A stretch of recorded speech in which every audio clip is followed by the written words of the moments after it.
Para formar e pôr em ação fisioterapeutas de excelência, está entrando no ar mais um episódio do nosso podcast UTI Informe e Ação. Sejam todos bem-vindos e vamos para mais uma conversa extremamente interessante e atual.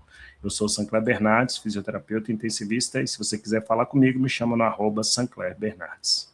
Olá, pessoal, sejam todos muito bem-vindos. Eu sou a Débora, fisioterapeuta intensivista, e eu estou lá pelo @movimenta_UTI. E juntos nós estamos no @UTI Informe e Ação. Lá você pode encontrar no Linktree, que é aquela parte lá em cima, né? Quando você abre o Instagram, você abrindo lá, você vai ver vários lugares, na verdade, que você pode nos encontrar.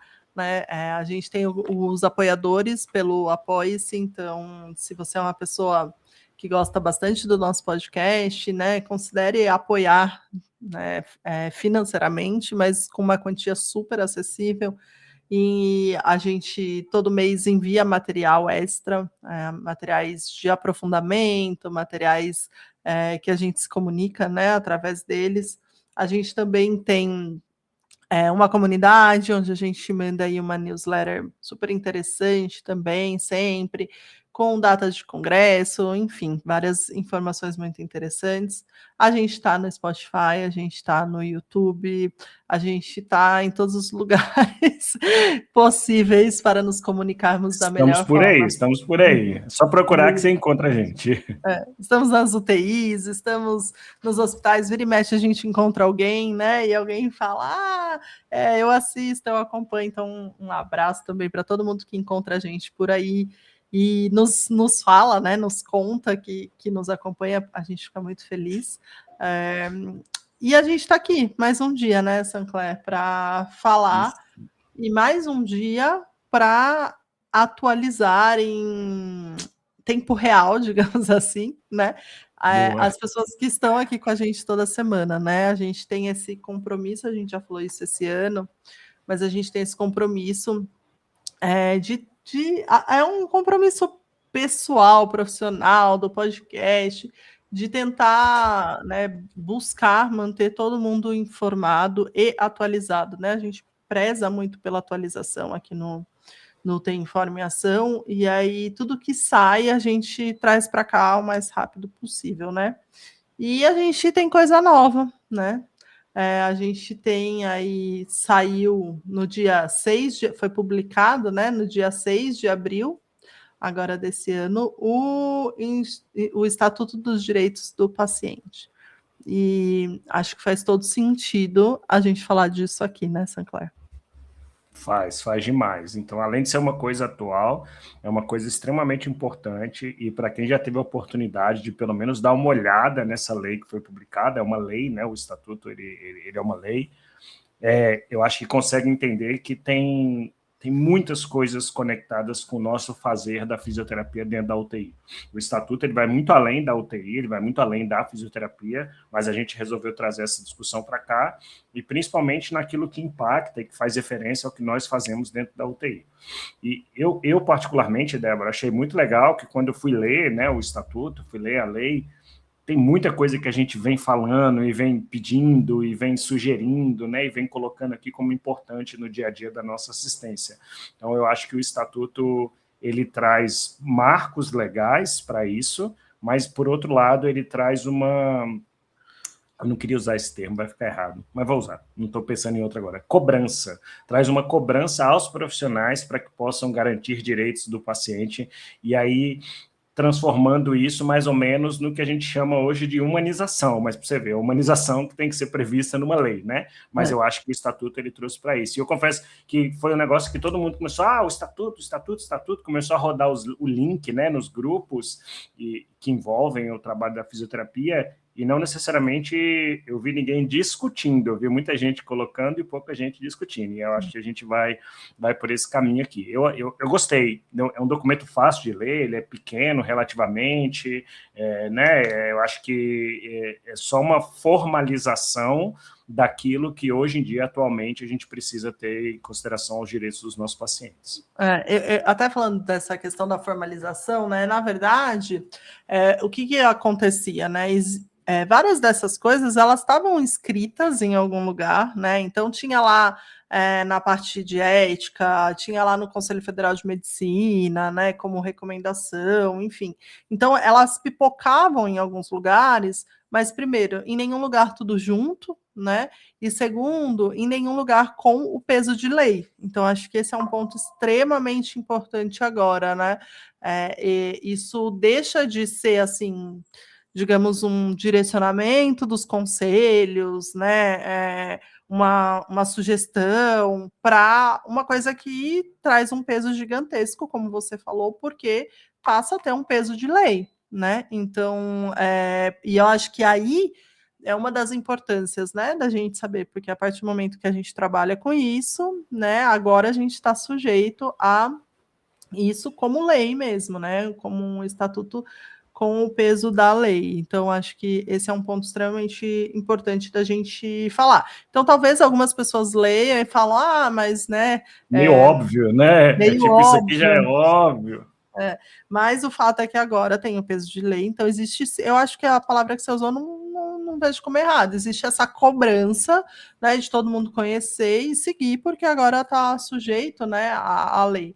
Mas, por outro lado, eu vou te falar de uma experiência pessoal, várias experiências pessoais. Quando eu li o estatuto, sabe que agora eu estou falando não como profissional, tá? Mas me deu um alívio, assim, sabe quando você fala assim, ufa, agora acho que eu vou ter tranquilidade nas próximas internações da minha avó, porque eu não sei, eu já falei um pouco aqui, né, e eu falo às vezes no Instagram também, assim, toda internação, meu avô internou, né, uma vez e foi muito complicado, mas ele acabou falecendo, e minha avó de lá para cá, ela tem 87 anos, ela já internou umas 3, 4 vezes, né, nesses últimos, sei lá, 12 anos, digamos assim. E toda vez, sabe, Sancler, eu como agora falando como família, né?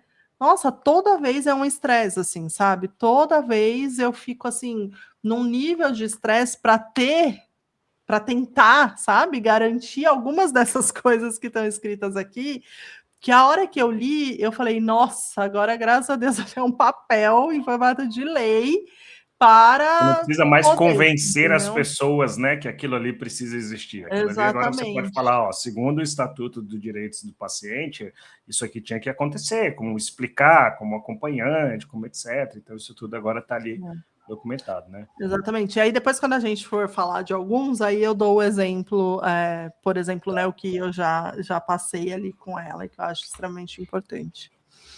Eu acho legal também, Débora, quando a gente falou, vamos conversar sobre o assunto, eu falei, deixa eu dar uma pesquisada para ver de onde veio o estatuto, né? Porque toda lei ela tem uma história, né? Ela é um projeto de lei, passa por um monte de coisa. O primeiro projeto de lei, que foi o originário, que chegou na lei, ele é de 2016. Então, tem 10 anos que se discute isso lá dentro do Congresso. 10 anos, é muito tempo, né? Então, assim, e até acho interessante que tenha demorado esse tempo, porque foi ao longo desses 10 anos que foram sendo incorporados novos conceitos. Então, coisas que antes a gente não tinha muito claro no formato de lei, talvez em resoluções, como, por exemplo, diretrizes antecipadas, por exemplo, direito a cuidado paliativo, né? Então, consentimento informado. Então, tem várias coisas que antes a gente tinha que ficar pegando pedaços de outro lugar para montar um quebra-cabeça, e que, ao passar desses 10 anos, as diversas comissões dentro do Congresso, elas foram aperfeiçoando isso, que chegou na lei agora, que foi publicada recentemente. Então, é muito legal ver que existe um trabalho, um envolvimento por trás disso. Então, há 10 anos atrás, alguns profissionais, alguns parlamentares, né, trouxeram esse projeto de lei. É obviamente que veio da bancada da saúde, né, a maioria que era congressista e, ao mesmo tempo, né, de formação, era da área médica, e aí trouxeram isso, e a gente consegue trazer juridicamente uma coisa mais específica para o paciente. E aí eu acho que a gente podia destacar alguns pontos aqui, né, alguns highlights do estatuto que tem relação com o que o paciente tem direito e, efetivamente, com o que nós da fisioterapia fazemos. E aí, se você me permite, eu queria começar com um ponto especificamente, que, segundo o estatuto, o paciente ele tem direito de participar das decisões do plano terapêutico. Isso é muito forte para a gente. Então, não é mais você chegar e falar assim, olha, tem que andar porque é bom, porque eu preciso. Sabe aquela história, eu sou fisioterapeuta, eu decido. Não. O estatuto deixa muito claro que o profissional de saúde, e vamos levar para a gente da fisioterapia, você tem que explicar ao paciente a intervenção, o risco, o benefício, o que acontece se ele não fizer, e a partir disso, ele participa da tomada de decisão sobre a terapêutica. Né? Então, não existe intervenção escolhida única e exclusivamente pelo profissional. É óbvio que a lei tem um resguardo lá, que é para o paciente que não é capaz de tomar decisão em risco de óbito. Aí, esse paciente, a decisão precisa ser tomada diretamente. Então, você não precisa perguntar, você quer que eu te ventile em VCV ou PCV quando o paciente está sedado? Isso é uma decisão que você precisa tomar. Agora, o quanto você vai evoluir do plano terapêutico funcional, por exemplo, não existe mais isso, segundo a lei, sem que você tenha essa conversa e essa decisão tomada com o paciente, com cuidado centrado no paciente, né? Ele é muito forte, né, nesse sentido de compartilhamento, né, de informações, de tomada de decisão, né, então eu acho que esse é um ponto importante e que, na verdade, me faz refletir sobre o fato de se a gente está preparado para isso, sabe? Porque quando a gente fala assim, a tomada de decisão agora, né? O paciente tem o direito de participar dessa tomada de decisão. Não sei, no meu ponto de vista, isso implica em nós termos tantas habilidades, né, para fazer uma coisa simples, que parece simples, na verdade, que é compartilhar essa decisão, né? Primeiro, né, você precisa saber do que está falando, né? Então você precisa ter conhecimento técnico e tudo mais. Segundo, você precisa ter uma boa comunicação, né? Você precisa ter humildade intelectual, né? Para saber que às vezes, ok, você vai falar, putz, mas eu sei muito e ele sabe pouco, mas é esse compartilhamento de tomada de decisão que tem que acontecer nesse cenário, né? Então, acho que isso é uma coisa importante. E aí inclui várias outras coisas aqui, né, que eles colocam, né, Sancler? Por exemplo, o paciente tem o direito de que sua segurança seja assegurada, né? E isso implica em ambiente, procedimentos, né? Então, assim, ele tem direito, né, a ter a sua segurança garantida durante o nosso processo de reabilitação, por exemplo, né? Então a gente Você precisa tem que prever evento adverso, colocar numa balança critérios de segurança, quais são os pacientes de alto risco. Você tem que ter tudo isso e explicar ao paciente para que ele tenha esse direito garantido.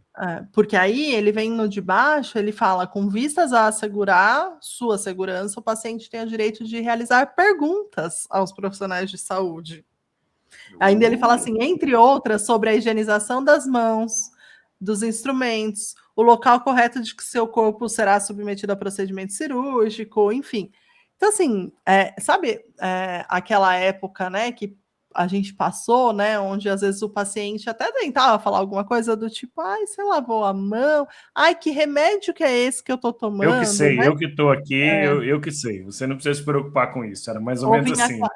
Ou vinha aquela resposta de, o remédio que foi prescrito.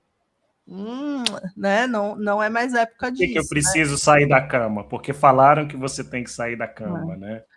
Ou até, Tem... por que eu preciso sair da cama? Não, porque é bom para o senhor, né? Isso não é mais suficiente, né?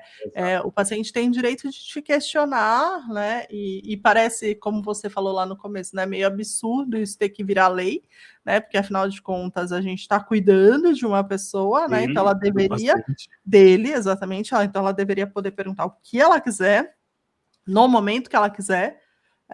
Mas o fato é que antes, se você, como profissional, não estava a fim de responder, virava meio que uma grosseria, uma falta de humanização, né? Agora, além disso, você está desrespeitando, né, a lei, porque isso está dentro do direito do paciente, né? Então, exatamente, realmente passa a ter um peso muito maior, né? E eu acho que é até impactante, eu queria ler aqui, artigo 12º, parágrafo 1º. A informação deve ser acessível, Ou seja, o que você disse, você tem que saber conversar com o seu paciente, não é do jeito que você quer, tem que ser acessível a ele, tem que ser atualizada e tem que ser suficiente para que ele possa tomar decisão sobre os seus cuidados de saúde. Então, o que eu gostei muito é que a lei ainda diz para você assim, você tem que trabalhar baseado em evidência, você tem que trazer o que é novo, você tem que trazer o que é suficiente para ele entender e poder tomar a decisão dele. Eu acho isso muito legal, a forma como foi escrito. Eu estou até procurando aqui, porque daqui a pouco eu acho e eu falo, mas me chamou muita atenção isso que você está falando, que em vários lugares ele traz essa pitada de assim, tem que ser atualizado, tem que ser o melhor disponível, né? O que nos dá, de novo, esse peso, né, de estar atualizado, né? Então, assim, sei lá, se alguém chegar lá, você está fazendo. Não estou nem pensando no exemplo, tá? Só estou chutando aqui. Mas, sei lá, você está fazendo oxigenoterapia no seu paciente e alguém chegar lá e falar assim: não, mas espera aí, porque alguém assim, né, um acompanhante, enfim, um familiar, e chegar lá e falar assim: não, mas espera aí, por que você não está fazendo VNI? Né? E se por um acaso aquela pessoa souber que aquilo lá era o mais atualizado, você está fora, né, do que é previsto aqui dentro do estatuto, né? Então acho que ele fecha bastante o cerco a respeito disso, assim, também, né, de estar muito atualizado em relação a tudo para poder oferecer isso melhor para o paciente, né? Inclusive, você tem que tomar cuidado. Você sabe como são as coisas hoje em dia. Você está lá, aí você fala assim, olha, ele está muito cansado, ele está com insuficiência respiratória. Aí o paciente ou o familiar vai pegar o celular, vai entrar na internet, ChatGPT, Gemini, qualquer coisa, e em um clique ele tem um monte de resposta. Ah, não é a melhor resposta disponível. Não, mas aí você pode complementar com a informação do que é a melhor resposta disponível. Então, é essa cobrança que eu citei antes. Eu acho que existe uma cobrança para que a gente tenha uma atuação profissional melhor. E aí eu acho que isso vai contra o que erroneamente algumas pessoas chamam, né, de autonomia. E é bom ir contra, tá bom? Autonomia não é eu escolho qualquer coisa e eu faço de qualquer jeito. A autonomia é o teu direito de escolher dentro daquilo que é disponível. Eu não estou falando da autonomia do paciente, estou falando do profissional. Então, agora fica amarrado dentro do estatuto que, por exemplo, vamos supor que seu paciente está na UTI e você acha, não, eu acho melhor deixar ele quieto, não quero mexer nele não, porque eu estou achando que ele está muito ruinzinho hoje. E você deixa. Pelo estatuto, não, você não tem esse direito. Porque não era a melhor evidência, não era a melhor terapêutica, não era o mais atual, você não trouxe o cenário para o paciente. Então o paciente pode sair e falar assim, você está equivocado, você não respeitou o meu direito, você fez com que eu ficasse quieto, sendo que aquilo ali não era o melhor. Então a gente tem que tomar muito cuidado, porque é óbvio que a lei vai abrir essa margem, né, de as pessoas pleitearem mais as coisas, mas quando você sobe a sua responsabilidade, para quem estava fazendo atualizado, acessível e seguro, sabe que a coisa não vai mudar, vai ficar tudo como estava antes, mas traz essa responsabilidade maior para o nosso dia a dia.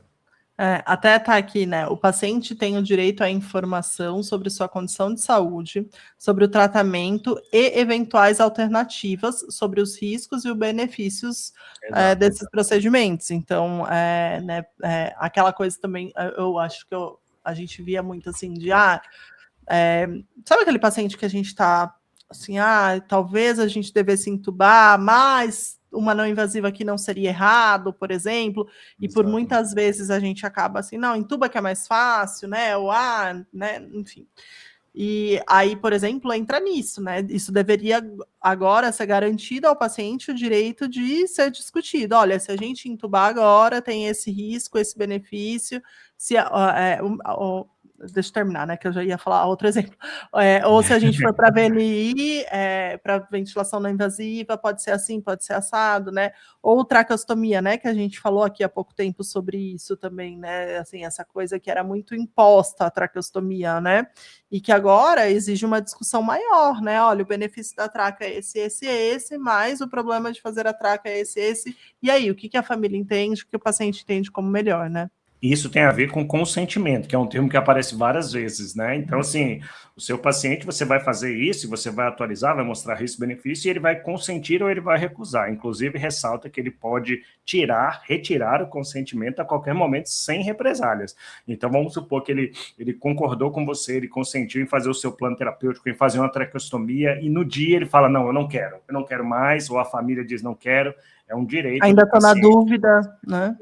Exatamente, eu não estou me sentindo seguro, essa informação não é suficiente. Então, eu acho que isso é uma coisa bem importante. Eu acho que um dos grandes pontos do estatuto é que o paciente tem o direito de saber tudo e você tem o dever de informar tudo da maneira adequada, com a melhor possibilidade terapêutica, riscos e benefícios, para que então a decisão seja tomada. Né? Sabe um outro que eu gostei e que tem a ver com o que a gente estava falando antes, que ele fala assim, o paciente tem o direito de ter acesso a cuidados em saúde de qualidade, num tempo oportuno, né, e de ser atendido em instalações físicas limpas e adequadas, né, bem como por profissionais de saúde adequadamente formados e capacitados. Ai, meu Deus, essa né? Então, assim, se você está achando que qualquer um pode, de qualquer jeito, o estatuto garante que não. A saúde ela tem que ser feita com qualidade, com um profissional bem formado e etc. E tal. E eu espero de coração, Débora, que isso passe a ter um impacto positivo em fiscalização da formação dos profissionais, da qualidade do hospital, né? Estou falando da nossa área, da qualidade do hospital, da UTI. Eu acho que tem que ser assim mesmo, porque senão a gente deixa solto, principalmente em alguns serviços públicos, com a ideia de que não, aqui a gente faz do nosso jeito. Não é por aí. O paciente ele tem o direito de receber uma saúde adequada. E aí eu estava falando da minha avó, por exemplo, uma das coisas há muito tempo atrás, quando ela internou, que me pegou, não sei se eu já contei aqui, né?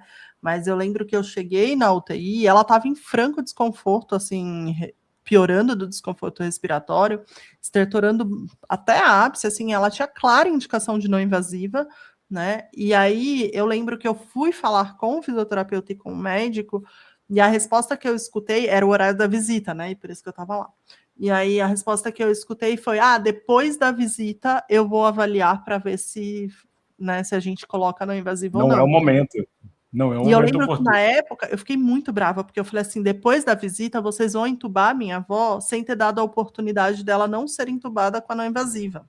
E aí entra nisso, entendeu? O paciente ele tem o direito de ter acesso a cuidado de qualidade e no tempo oportuno, né? Então, assim, isso vale para a gente, para muita coisa que a gente faz, né? No tempo certo de retirada de catéter, de desmame da ventilação mecânica, sabe? Então, eu já acompanhei alguns pacientes em alguns hospitais que me pediram e que você falava assim, meu Deus do céu, sabe, a sedação não foi tirada, o desmame não foi feito no tempo certo, agora ele vai para a tráqueo por causa disso, né? Não reabilitou, né? Não pôs sentado no tempo certo com as evidências que a gente tem. Então, assim, eu vou te falar, assim, vou ser sincera, eu sou uma pessoa muito legal, muito gente boa. Mas, por exemplo, como eu falei lá no começo, Exatamente. Agora, com esse negócio aqui na mão, se antes eu já brigava e falava, pô, não fez o teste de respiração, foi outra coisa que eu briguei lá, não fez o teste de respiração espontânea hoje, por quê? Né? Agora, com um negócio desse na mão, me aguardem a próxima vez que eu for acompanhante. Mas muito bom. É isso, né? É um direito da pessoa, gente. E assim, é um absurdo a gente precisar de lei, mas que bom que tem a lei agora, né? E a gente, como profissional, a gente tem que deveria estar preparado já para isso, né? Para conseguir responder e atender a tudo isso sem problema nenhum, né, Sancler? Deveria ser natural, né? E aí eu queria destacar um outro ponto que ele coloca aqui, Débora, e tem muito a ver com vários episódios que a gente já trouxe aqui no podcast. E ele diz assim, o paciente tem o direito de ser informado sobre os cuidados que deve adotar quando receber alta hospitalar. Caramba, a gente tem um episódio aqui só sobre orientações, a gente tem episódio sobre alta fisioterapêutica. Então, para a gente da UTI, eu acho que esse veio como um tapa de luva, assim, olha, o seu trabalho não é só enquanto ele está ali dentro. Ele tem o direito de receber orientações quanto à alta hospitalar. Então, o seu plano terapêutico, o micro você faz no dia, o macro você pensa na internação e fora. Então, você tem por obrigação ensinar, orientar, e o paciente ele tem que sair da unidade, da UTI no caso, sabendo assim, o que eu preciso fazer? eu preciso continuar com a fisioterapia ou não? Eu preciso procurar uma unidade de saúde ou eu preciso contratar um fisioterapeuta particular?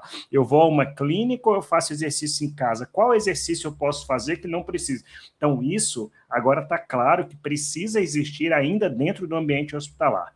Então, a gente não está mais desconectado. Isso vai fortalecer a conexão entre as esferas, entre os níveis de atenção à saúde, para que a gente possa ter uma linha de cuidado mais completa. Eu acho que de forma mais, digamos, informal e simples, eu também tinha separado isso para falar.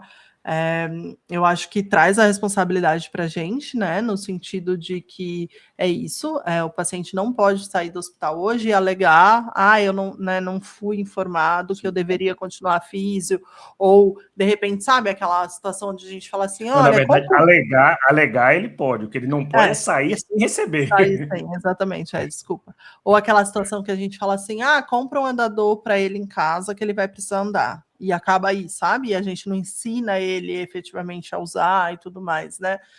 Então, acho que traz essa responsabilidade para a gente, né? De pensar que a orientação, ela tem que fazer parte, e não é no último dia, né? Não se faz orientação de alta no último dia, a orientação de alta, ela começa muito antes, né? Mas eu acho que também traz um ponto importante para as instituições, né? Para pensar em como as instituições vão efetivamente oficializar isso, não sei se essa é a palavra certa, mas para se adequar também a isso, né? Ao direito que o paciente tem de receber todas essas orientações aí, de ser informado sobre os cuidados quando ele, né, efetivamente estiver fora do hospital. Então, achei essa bem interessante também. E aí eu vou linkar com outro, que não vou ler nenhuma específica, mas que ele fala muito sobre o prontuário do paciente.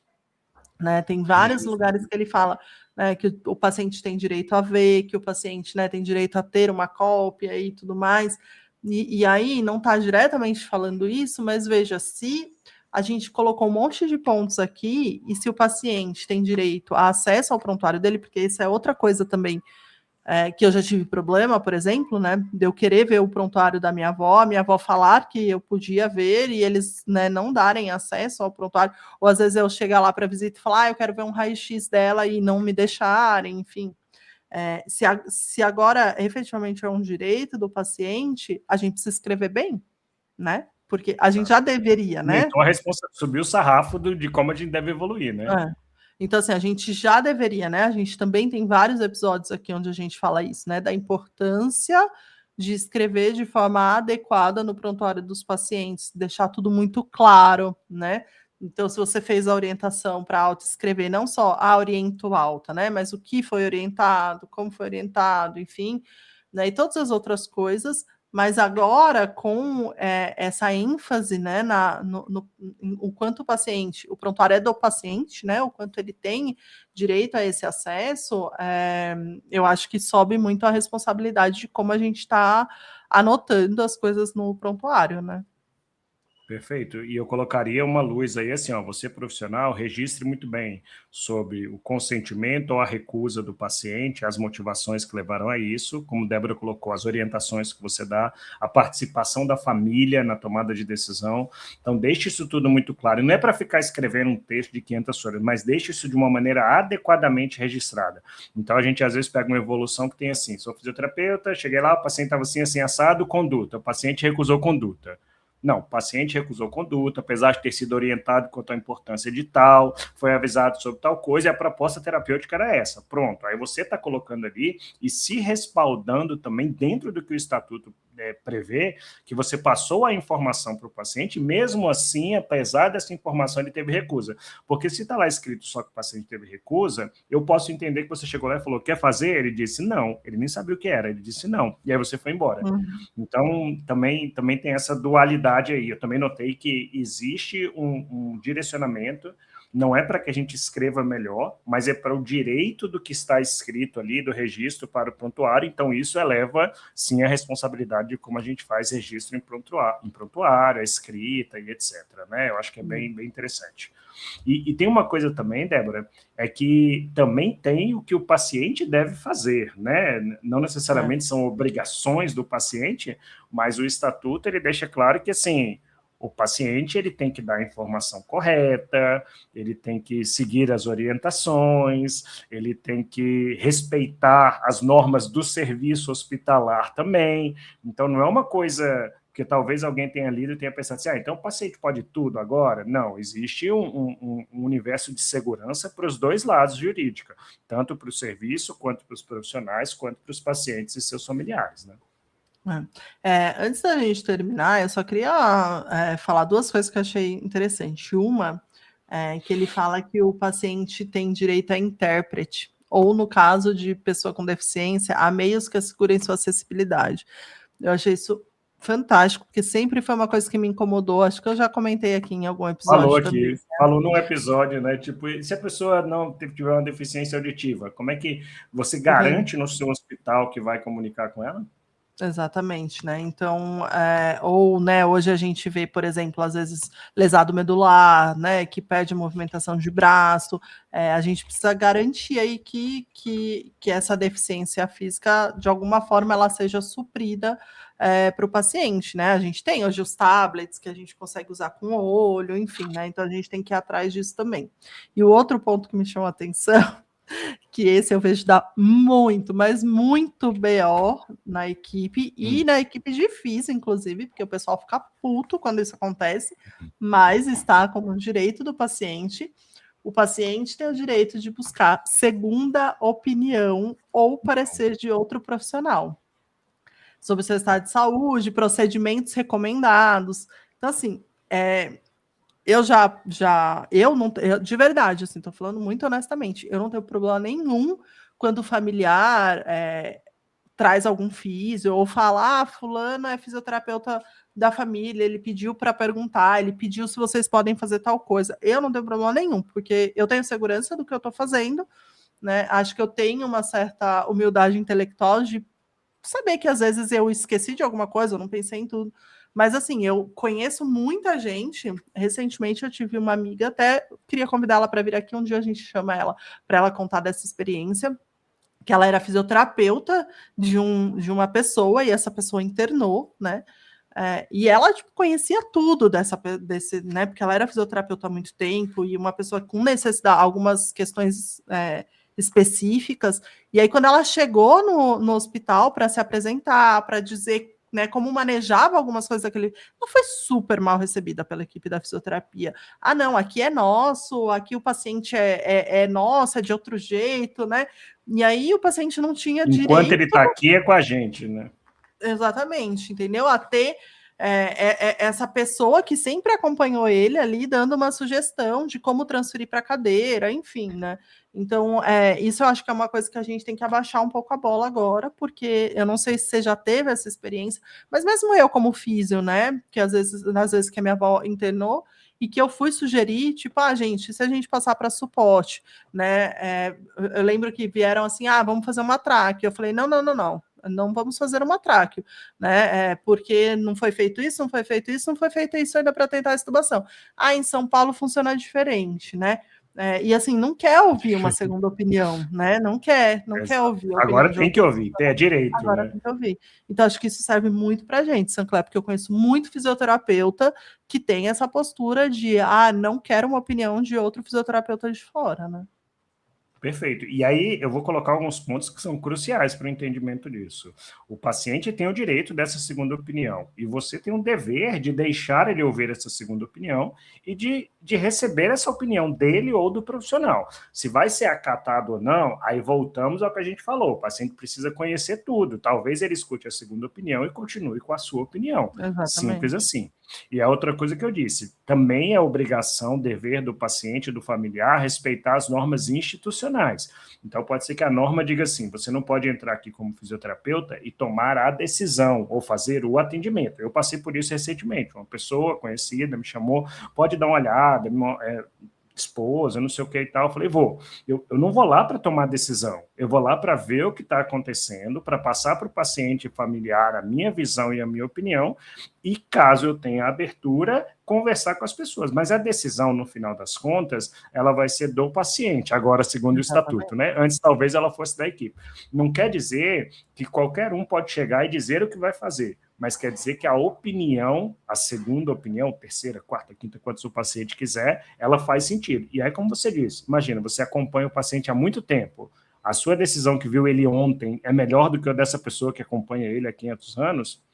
É muito provável que não. Então, a gente precisa evoluir quanto profissão. As outras profissões, principalmente, por exemplo, a medicina, ela é muito mais flexível nisso. E eles entendem que não quer dizer que vai mudar a decisão, mas é uma decisão que fica melhorada quando eu escuto essa outra opinião. Então, é uma coisa bem legal isso mesmo, é bem legal.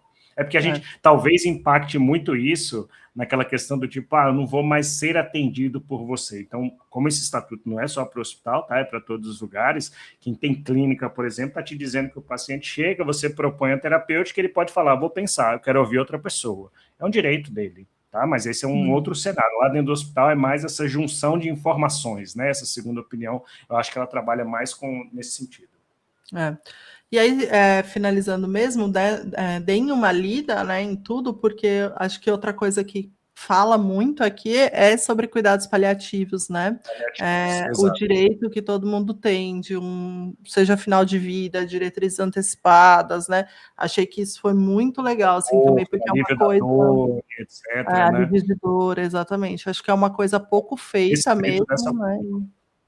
E tá muito eu acho legal. Que, inclusive, eu acho que cabe um episódio da gente chamar o pessoal de cuidados paliativos também para participar com a gente, fazer um episódio do que esse estatuto impacta bem, mal, não muda para a parte de cuidados paliativos também. Então, em breve, eu acho que a gente pode fazer um episódio sobre isso aí. Exatamente. Muito bom. Muito bom. Aí. Obrigado, Débora. Obrigado a todo mundo que nos acompanhou. Eu acho que a dica é a leitura do estatuto. Como eu disse no começo, não é grande, é pequeno. Eu lembrei de uma dica. Eu acho que eu já dei aqui. Tem um filme chamado Cycle, que é um documentário do Michael Moore, que fala sobre o sistema de saúde nos Estados Unidos. E fala muito sobre direitos dos pacientes em vários lugares do mundo. Ele vai no Canadá, ele vai na Europa, ele vai nos Estados Unidos e tal. Então é um documentário bem legal. Procure esse documentário, chama Cycle, S-I-C-K-O. Bem interessante mesmo, falando sobre isso. Muito bom. Tá bom. Obrigada, pessoal, pela companhia. Espero que esse episódio seja muito bem aproveitado para evoluir a nossa profissão e nós, como profissionais, né, de saúde. E a gente se vê num próximo episódio, mais uma vez com algum tema super importante, super atual e que possa contribuir aí com a ação profissional de todo mundo, tá bom? Até lá. Tchau, gente. Tchau, tchau.